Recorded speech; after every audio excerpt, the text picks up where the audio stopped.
शांत सुधारस के अंदर प्रथम चरण के अंदर 11 श्लोकों का विवेचन हो चुका था।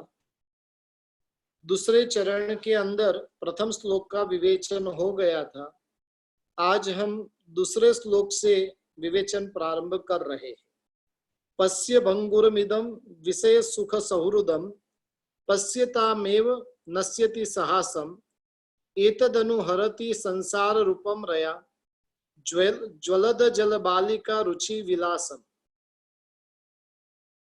हंत हत यौवनम पुच्छमिव सौवनम कुटिलमति तदपि लघु दृष्ट नष्टम तेन बत परवसात हत धिय कटुकमिह किम न कलयन्ति कष्टकम यद्यपि पिन्या कथा मंगमिद मुपगतम भुवन दुर्जय जरा पीतसारम तदपि गत लज्ज मुज्जति मनोमनांगिनाम वितधमति कुथित मन मथ विकारम। यानी यहाँ से इस 3 श्लोक के माध्यम से संसार की किस प्रकार की क्षण भंगुरता है, विशेष करके इन 3 श्लोक के अंदर यौवन की बात कही। युवा अवस्था जो है वो कैसी भयंकर रही हुई है, उस भयंकरता का दर्शन इन 3 श्लोक के अंदर कराया है। वैषयिक जो सुख रहे हुए हैं और वो सुखों का जो संबंध है वो क्षण भंगुर है। कब वो संबंध हमें छलकर संबंध चला जाएगा उसका भी पता नहीं चलेगा। और आज जो 3 श्लोक लिए उसमें से पहले श्लोक के अंदर जो यौवन है वो यौवन कैसा रहा हुआ है वो बता रहे हैं। तो कि यौवन जो है माया बिजली की चमक जैसी चंचल रहा हुआ है। यानी बिजली की जो चमक होती है और वो बिजली की चमक कितने समय के लिए होती है, तो कि क्षण भर के लिए उसकी चमक होती है और क्षण भर के अंदर वो बिजली की चमक कब चली जाती है वो भी पता नहीं चलता है। उसी प्रकार से युवानी जो रही हुई है और युवानी कब चली जाएगी वो पता भी नहीं चलेगा। सामान्य मनुष्य जो होता है, अबुध मनुष्य जो होता है,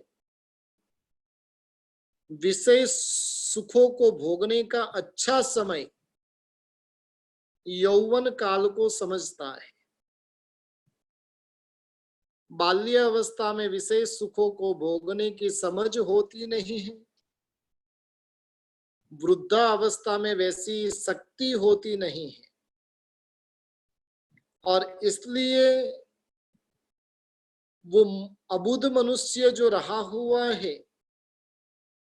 वो यौवन किस लिए, तो के भोगों को भुगतने के लिए, रूप और रमणियों के पीछे पड़े रहने के लिए यौवन को मानकर चलता है। उसकी दृढ़ मान्यता होती है कि यौवन काल के अंदर 5 इंद्रियों के भरपूर जो वैषयिक सुख है वो भोगे जा सकते हैं। एक चीज ध्यान रखिए, जब भोग की बात करते तो वो तुरंत तैयार हो जाता है। योग की बात जब कही जाए तो उसको लेट गो किया जाता है। कुछ प्लानिंग आप कर रहे हैं और वो प्लानिंग यदि धर्म संबंधित चल रही है तो उसके अंदर आप लगभग लेट गो करोगे। मंदिर जाना है आज नहीं कल,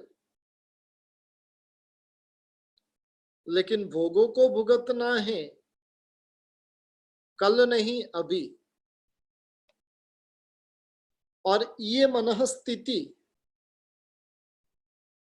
संसार के लगभग जीवों की रही हुई है। भोगों को भुगतने में, जितने भी भोगों को भुगत सके वो आज ही भुगत लेना है। और काफी लोग तो जीवन भी इस प्रकार का जीते हैं, उन्हें लगता है कि ये मानव जीवन जो है वो भोगों के लिए ही मिला है। जैन धर्म नहीं, लेकिन वैदिक धर्मों के अंदर भी मनुष्य जीवन को बहुत ही दुर्लभ बताया है। जो बाकी सभी भवों के अंदर सहज है, देवलोक के भवों के अंदर भोग एकदम सहज रहे हुए हैं, लेकिन फिर भी हमें लगता है कि नहीं, मानव भव में भोग भुगतने जैसे। इसमें भी युवा अवस्था होती है, उसमें विजातीय का आकर्षण भीतर में जल्दी से प्रकट होता है। सरस्वती माता के मंदिर को आज की युवा पीढ़ी ने वासना का मंदिर बना के रख दिया है। विद्या को प्राप्त करने की जो पवित्र जगह थी, और उन पवित्र भूमि को हम जब भी कॉलेज स्कूल आदि से बाहर से निकलते हैं, और तब लगे बिना नहीं रहता है कि ये मां शारदे का मंदिर है कि कहीं कोई वेश्यालय रहा हुआ है। दोनों की भेद रेखा ही पता नहीं चलती है। और ये काम कौन करवा रहा है? यौवन अवस्था करवा रही है। हमारी भी जब युवा अवस्था थी, और इस युवा अवस्था के अंदर हम भी पता नहीं कैसे कर्म ये होंगे, लेकिन जो युवा अवस्था है उसमें विशेष करके विजातीय का आकर्षण सहज से प्रकट होता है। और इस सहज से प्रकट होने वाले आकर्षणों से सतत बचकर रहने का प्रयत्न करना चाहिए। जिनको भी अपने युवा धन को बचाकर रखना है, उनके लिए एक मेरे गुरुदेव की बहुत अच्छी किताब है, गुजराती में भी रही हुई है और हिंदी में भी है। ऑनलाइन जैन ई लाइब्रेरी में भी अवेलेबल है। जोजे अमृत कुंभ ढोलायना। और ये किताब 15 साल के बच्चे से लेकर 35 साल 40 साल के युवाओं के लिए बहुत सुंदर किताब रही हुई है। विजातीय के आकर्षण को कैसे तोड़ा जाए। धर्म स्थानकों के अंदर भी विजातीय के आकर्षण को कैसे तोड़ा जाए, और वो बहुत जरूरी है। यदि विजातीय के आकर्षण को नहीं तोड़ा गया तो कहा जाता है कि भी आग को लगना और आग को स्पर्श करते हुए भी जले नहीं। आग को स्पर्श करेंगे तो जलेंगे, लेकिन आग जब निकट से पसार भी होती है तो भी उसकी अग्नि तो, उसकी गर्मी तो महसूस होती ही है। और उसके लिए उस आग से बचकर रहना है। पुरुषों को स्त्री से बचकर रहना है, स्त्री को पुरुषों से बचकर रहना है। कल ही साध्वी जी भगवंत के पास में बैठा था, परसों की बात है। साध्वी जी भगवंत बता रहे थे कि हमारे गुरुदेव ने हमको बताया है कि उपाश्रय में कोई भी श्रावक श्राविका पसार होते हैं या तो आते हैं वंदन के लिए भी, तो कि जब हमने दीक्षा ली उसी समय वहां पर समझाया गया था कि भी श्रावक श्राविका आए तो तुम्हें क्या सोचना है। अब शिकारी आ गया है और वो शिकारी कहीं हमारे चारित्र के परिणामों का शिकार करके नहीं चला जाए, और उसके लिए हमें सावधान रहना है। वर्तमान में तो कई बार देखा जाता है कि एकांत में भी घंटों तक बैठ जाते। एक संकल्प कर दीजिए कि कभी भी विजातीय रहे तो उनके पास में अकेले तो हम खड़ेंगे ही नहीं, चाहे वो संत रहे चाहे वो गृहस्थ रहे। भाइयों के लिए चाहे साध्वी जी भगवंत रहे या तो कोई भी माताएं बहनें रहे, लेकिन किसी के साथ में हमें एकांत में कभी भी खड़ना नहीं। और वैसे बहनों के लिए साधु भगवंत रहे कि कोई भी गृहस्थ रहे, उनके साथ में एकांत में किसी भी प्रकार का संबंध रहना नहीं चाहिए। और एकांत जो होता है वो क्या पाप नहीं करवाता है, वो प्रश्न है। इसीलिए सतत सावधान रहने की जरूरत है। 13-14 साल से लेकर 40-45 साल की जो उम्र है, और उस उम्र को पूर्ण रूप से संभाल कर रहना है। कहीं पर भी किसी का आक्रमण हमारे ऊपर नहीं हो जाए, और उसके लिए सावधानी रखनी है। कई बार हम देखते हैं अच्छे विद्वान साधु संतों का भी पतन हो जाता है, और उस पतन के अंदर निमित्त भूत ये यौवन बनता है, विजातियों का संसर्ग बनता है। हम तो जब तपोवन के अंदर पढ़ते थे और उस समय के अंदर गुरु माँ चंद्रशेखर विजय जी महाराज साहब, उनके उपाश्रय में स्ट्रिक्टली लिखा हुआ रहता था कि व्याख्यान के बाद में स्त्रियों का और साध्वी जी भगवंतों का प्रवेश पूर्णतः वर्जित है। व्याख्यान के बाद में कोई भी स्त्री उस उपाश्रय के अंदर प्रवेश नहीं कर सकती थी। उनके बहन महाराज साहिब थे, सगे बहन महानंदा श्री जी, और उनको भी जब अपने भाई महाराज साहिब से मिलने जाना होता ना, कुछ बहाना बनाकर जाना पड़ता था। और फिर भी बहाना बनाकर शास्त्रों की कोई बात लेकर गए तो भी ठक्का तो मिलता ही था। जो भी था, व्याख्यान के समय में तुमने क्यों नहीं पूछा, अभी क्यों पूछने के लिए उपाश्रय में आए। और इस प्रकार से उनको डांट पड़ती थी, तुम मेरी बहन हो, लेकिन बाकी सब साधु संतों के लिए तुम उनकी बहन नहीं हो। किसके विकार का कारण तुम बन जाओगे पता नहीं। और इसके लिए यौवन अवस्था के अंदर पूर्ण रूप से संभल कर रहना है। युवा अवस्था के जो आवेग है, युवा अवस्था के जो आवेश है, उन आवेगों के ऊपर, आवेशों के ऊपर संयम रखना बहुत ही कठिन है।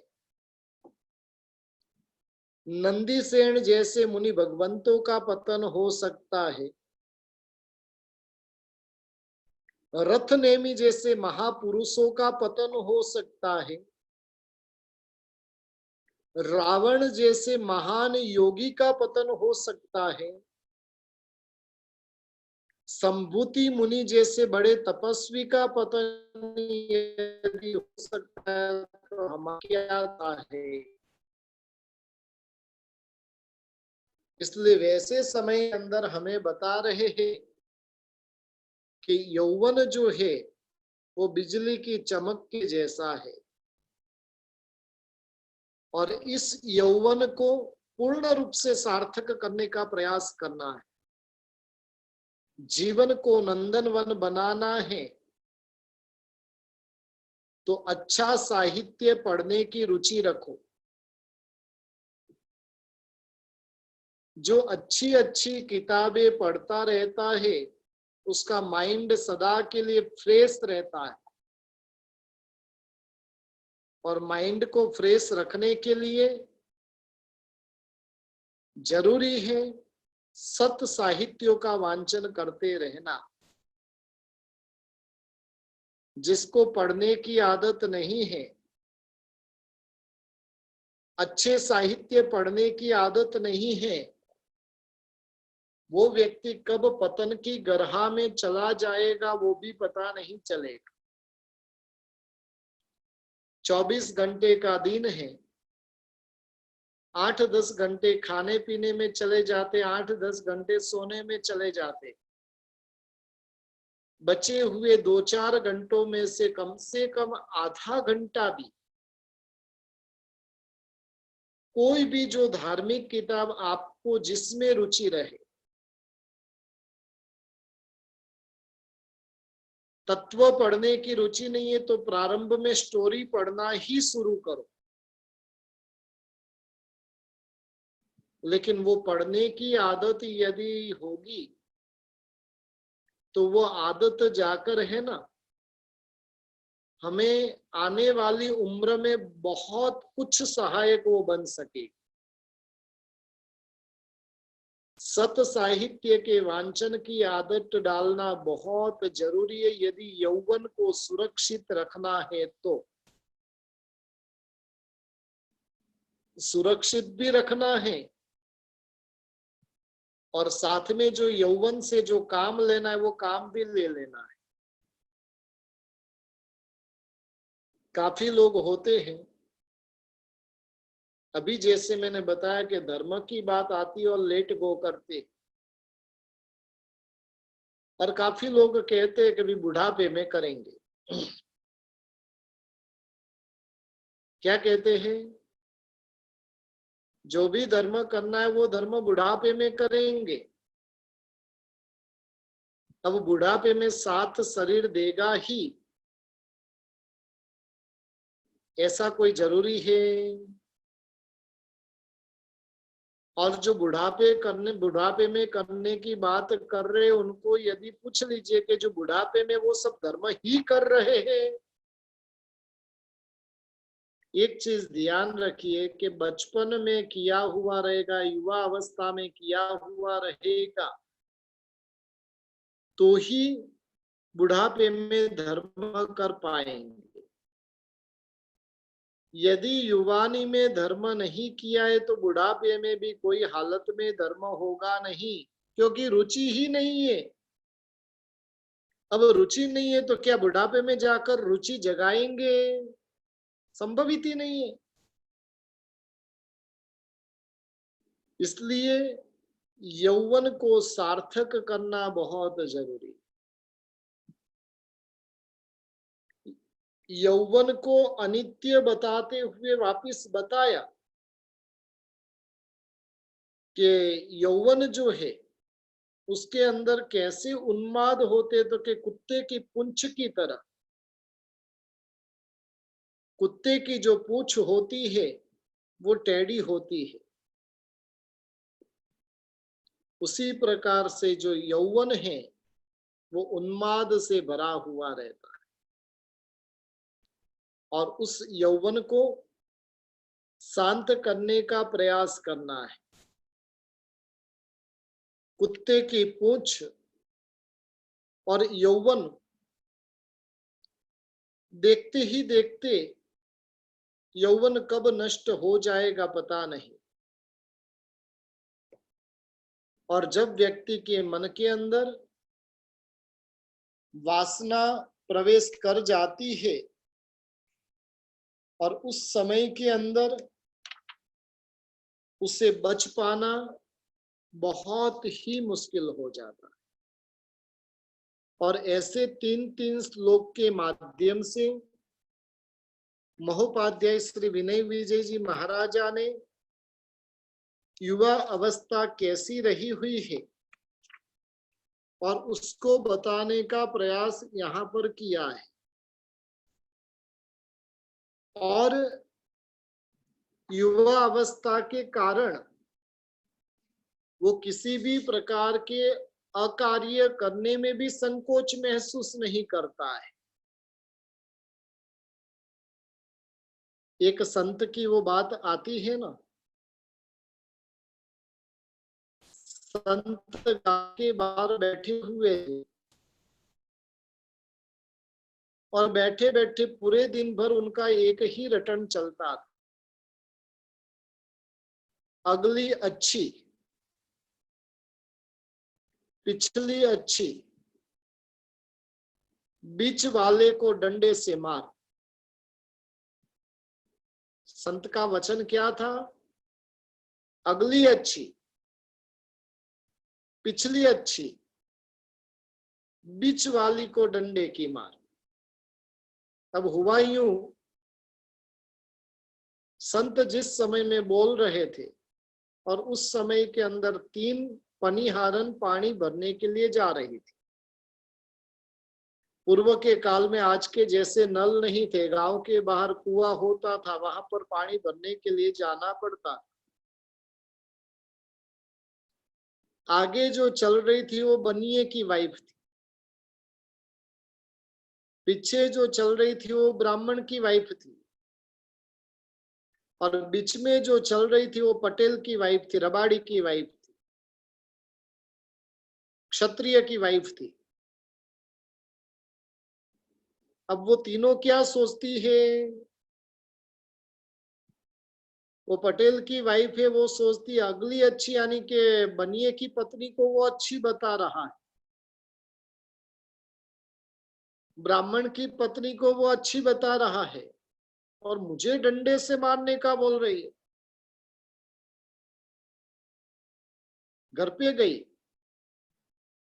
अपने पति को लेकर आई। पति तो भयंकर आवेश में आया हुआ है, क्योंकि उनका आहार भी जो होता है इन लोगों का बहुत तामसिक आहार होता है और तामसिक आहार होने के कारण उनको क्रोध भी बहुत जल्दी आता है। लेकिन वहां पर वो आवेश के अंदर वो पटेल तो डंडा लेकर आया, अब भी साधु की पिटाई करता हूं, मेरी पत्नी को डंडे से मारने का बोल रहा है। आज ऐसा मार मारूंगा कि वो दोबारा ऐसा बोलेगा नहीं। लेकिन साथ में कोई समझदार व्यक्ति भी आया हुआ था कि भी 1 मिनट देखे तो सही वो संत क्या कर रहे। अब इन्होंने तीनों का संत क्रम चेंज कर दिया। अब बनिए वाली जो थी वो बीच में आ गई, ये आगे चली गई, आगे पीछे हो गए। लेकिन फिर भी इस संत का तो रटन तो यही चल रहा है, अगली भी अच्छी, पिछली भी अच्छी, बीच वाली को डंडे की मार। तब उस पटेल को भी लगा कि नहीं, ये संत कुछ और बात कहना चाहते। तब संत को बुलाया, उनको वंदना की। वंदना करने के बाद में उनको पूछा गया कि आप ये जो बोल रहे हो अगली अच्छी, पिछली अच्छी, बीच वाली को डंडे की मार, कुछ समझ में नहीं आ रहा है। हम तो आपको मारने के लिए आए हुए हैं। तब वो संत कहते हैं अगली अच्छी यानी बाल्य अवस्था बहुत अच्छी। बाल्य अवस्था पूर्ण रूप से निर्दोषता से भरी हुई रहती है। आज की बाल्य अवस्था की मैं बात नहीं करता हूं, क्योंकि आज की तो माँ ने जो बच्ची को जन्म दिया है, बच्चे को जो जन्म दिया ने ऐसी ऐसी सीरियल और मूवी देखकर दिया है कि वो बच्चे की पवित्रता कैसे बनी हुई रहेगी।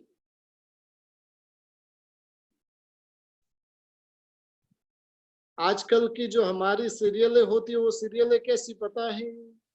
बच्चा देखो ये बचपन से देखता आया है। कोई भी सीरियल देखो ना, उसमें किसी का किसी के साथ लफड़ा चल रहा है, किसी की दो दो तीन तीन पत्नियां होती है। वो किनकी, एकता कपूर के किनकी वो सीरियल सब आती है ना,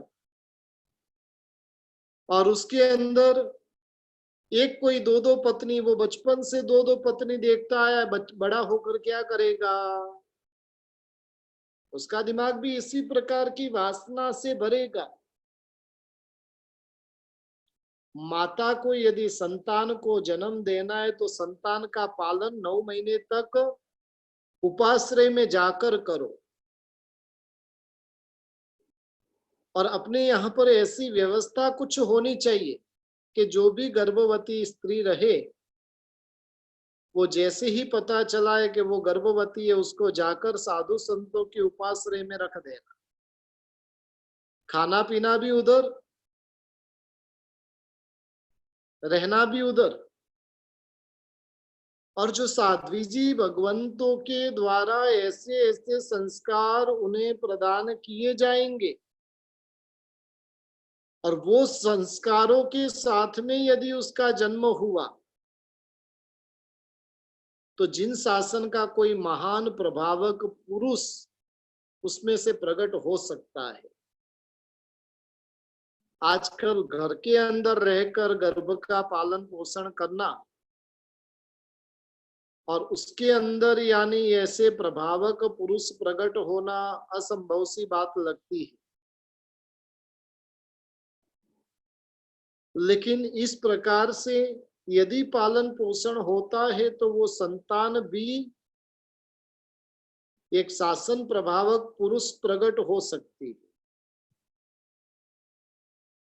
कहने का मतलब संत जो बोल रहे थे अगली अच्छी पिछली अच्छी बीच वाली को डंडे की मार, कुछ समझ में आया नहीं। तब संत ने कहा कि बाल्यावस्था बहुत अच्छी है। पूर्व के समय में बाल्यावस्था में नहीं मोबाइल का लफड़ा था, नहीं टीवी का था।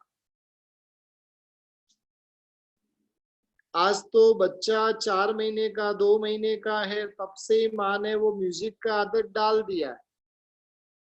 वो रो रहा है और म्यूजिक चालू कर दिया, वो माँ सोचती है देखो मेरा बेटा डांस कर रहा है, वो तुम्हें डांस करवाने वाला है, वो डांस कर नहीं रहा है। और इतनी छोटी अवस्था से उनको मोबाइल की ऐसी लत लगा दी, टीवी की ऐसी लत लगा दी है कि उनकी कितनी पवित्रता बनी हुई रहेगी वो बहुत बड़ा प्रश्न है। लेकिन पुराना काल जो था उस काल के अंदर बाल्यावस्था में नहीं टीवी के अश्लील दृश्य थे, नहीं मोबाइल की कोई गंदगी थी। घर का पवित्र वातावरण, मित्रों के साथ में खेलना कूदना आदि उनका चलता था। और इसलिए बाल्य अवस्था कब तक कही जाती है तो कि 8 साल तक की बाल्य अवस्था। और वो बाल्य अवस्था बहुत निर्दोषता से भरी हुई होती है। आज से 4 साल पूर्व की घटना बता रहा हूं। बाल मंदिर में आने वाली छोटी बच्ची, ये सत्य घटना बता रहा हूं। बाल मंदिर में आने वाली 6-7 साल की छोटी बच्ची वो बोलती है कि मैं तो इससे शादी करूंगी। सोचिए मानस कितना विकृत बना हुआ है। 6-7 साल की बच्ची यदि सोच सकती, हालांकि उसको समझ नहीं है, लेकिन ऐसी बात उसके दिमाग में आई कहां से? उसके लिए तो गुड्डे गुड्डी का खेल ही है, लेकिन फिर भी उसके दिमाग में ये बात आई कहां से? ऐसे दृश्य देखते रहने से उसके भीतर में इस प्रकार की बात आती। और इसलिए संत ने कहा, अगली अच्छी बाल्य अवस्था है जो मेरी बहुत पवित्रता से गई है। जिस बाल्य अवस्था में विकार क्या होता है मुझे पता नहीं। पिछली अच्छी वृद्धावस्था जहां पर इंद्रियां शिथिल बन चुकी, अब शरीर में कोई इस प्रकार की शक्ति रही हुई नहीं है, और इसलिए वो कहते हैं कि वे पिछली भी अच्छी, वृद्धावस्था भी अच्छी, लेकिन बीच वाली को डंडे की मार, यानी युवा अवस्था के अंदर तो उसके लिए डंडा लेकर ही खड़े रहना पड़ेगा। यदि डंडा लेकर नहीं खड़े रहे तो युवा अवस्था कब हमारा पतन करवा देगी, उसका कोई भरोसा नहीं है। और उसके लिए संत वो कहते थे, अगली अच्छी पिछली अच्छी बीच वाली को डंडे की मार। यौवन जो है, युवा अवस्था है, और उन युवा अवस्था के अंदर संयमित बने रहना बहुत ही जरूरी है। और इस प्रकार से 3 श्लोक के माध्यम से महोपाध्याय जी महाराजा ने युवा अवस्था के बारे में बातें की है। अब उसके बाद में सुखमनुत्तर सुरावधि यद्यपि मेदुरम कालस्तदस्ति कालतदपि कलयति विरामम कतरदित तदा वस्तु सांसारम स्थिरतरम भवति चिंतय निकामम। अब क्या बता रहे, बहुत सुंदर बात बता रहे। सर्वम क्षणिकम, सर्वम अनित्यम, सर्वम अस्थिरम। सब कुछ क्षणिक है, सब कुछ अनित्य है, और सब कुछ अस्थिर है। सुखम अनुत्तर सुरावधि यदति मेदुरम, यानी अनुत्तर विमान का जो सुख रहा हुआ है, और वो सुख भी किस प्रकार का है, तो वो बता रहे कि वो भी सुख काल क्रम से नष्ट हो जाता है। सुखम अनुत्तर सुरावधि, यानी अनुत्तर देवलोक के देवों की अवधि जो है, कितना आयुष्य है, तो कि 33 सागरोपम का उनका आयुष्य रहा हुआ है। और 33 सागरोपम का जो आयुष्य है, वो आयुष्य भी कैसा है, तो कि अस्थिर रहा हुआ। जब अनुत्तर विमान के सुख जब असंख्य वर्ष के हैं, और वो भी जब क्षणिक रहे हुए, नाशवंत रहे हुए हैं, तो फिर इस जगत में कौन सी वस्तु नित्य हो सकती है। और इसलिए विनय विजय जी महाराजा कह रहे कि तुम शांत चित्त से सोचो, कितनी दीर्घकालीन अवस्था अनुत्तर विमान की होती है। 33 सागरोपम, एक सागरोपम यानी कितना, असंख्य वर्ष। असंख्य वर्ष का एक सागरोपम होता और ऐसे 33 सागरोपम का आयुष्य अनुत्तर विमान के देव का होता है, लेकिन वो सुख भी स्थिर नहीं है। संसार का नहीं तो सुख स्थिर है, नहीं तो दुख स्थिर है, सब कुछ अस्थिर है। धैर्य रखेंगे तो दुख भी चला जाएगा, धैर्य रखेंगे तो सुख भी आ जाएगा। और इसलिए महोपाध्याय जी महाराजा कह रहे कि संसार को अनित्यता की दृष्टि से देखना है। जब देवलोक के सुख अनित्य है तो हमारे मानव लोक के सुख की तो क्या बात करनी।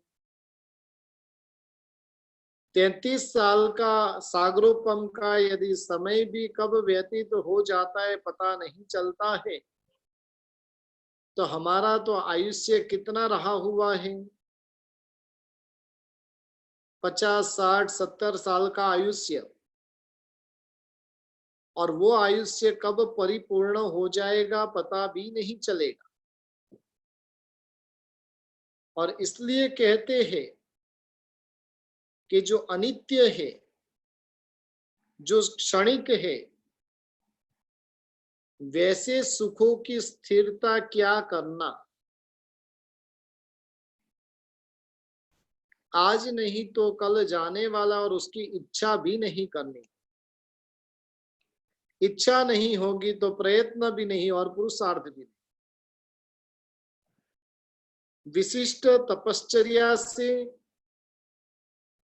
इच्छित सुखों की प्राप्ति दूसरे भवों के अंदर हो सकती है, लेकिन वैसे सुख के साधन पाकर भी जीव सुख का अनुभव नहीं कर सकता है। शास्त्रों में बात आती है, एक साधु था और उस साधु के मन में चक्रवर्ती का सुख भा गया। मन कितना चंचल है, ज्ञान होते हुए भी पता भी है कि ये सारा का सारा जो रहा हुआ है वो क्षणिक है, तुच्छ है, लेकिन फिर भी उन्हें देवलोक का सुख भा गया। तपस्वी साधु थे और तपस्या उनकी चल रही थी, ज्ञानी थी। उनकी कीर्ति को सुनकर चक्रवर्ती अपने परिवार के साथ में वहां पर वंदन के लिए आता है। जब वो वंदन करने के लिए वहां पर आता है, उस समय के अंदर रानी जब वंदना कर रही होती है और उसके जो बाल जो बांधे हुए थे वो खुल जाते। स्त्री रत्न के बाल भी जो होते बहुत लंबे होते, 6 घुटनों से भी नीचे तक आते, और वो बालों का स्पर्श मुनि भगवंत को हो गया। अभी तक तो आंख भी खोली नहीं। राजा उन्हें वंदना कर रहा है, रानी उन्हें शुभ भाव से वंदना कर रहे हैं, लेकिन मुनि के मन को वो स्पर्श भा गया। मन ही मन सोचने लगे कि इन केसों का स्पर्श इतना सुंदर है, तो स्त्री का स्पर्श कितना सुंदर होगा। आगामी भवों में मुझे भी ऐसा स्त्री रत्न चाहिए। मैंने जो साधना की है, मैंने जो तपश्चर्या की है, और उस तपश्चर्या का वास्तव में कोई फल रहे, तो मुझे ऐसी स्त्री की प्राप्ति आने वाले भवों के अंदर हो। जितनी साधना की थी, उन साधना के फल के स्वरूप में उन्होंने याचना कर दी कि मुझे ऐसी पत्नी चाहिए। वो पत्नी चक्रवर्ती की थी, बस पूरे तप को बेचकर चक्रवर्ती का नियाणा कर दिया। दूसरे जन्म में चक्रवर्ती बनते हैं, भोगों में ऐसे आसक्त होते हैं, शास्त्रकार भगवंत कहते कि मरकर उन्हें 7वीं नरक में जाना पड़ा। इसलिए ये संसार के सुख जो रहे हुए वो नश्वर है, और नश्वरता के प्रति राग करना नहीं है। आज यहाँ पर हम रुकते हैं, कल फिर इसी के ऊपर बात अपन आगे करेंगे। आज प्रभु की आज्ञा के विरुद्ध कुछ भी कहने में आया हो तो मिच्छामि दुक्कडम।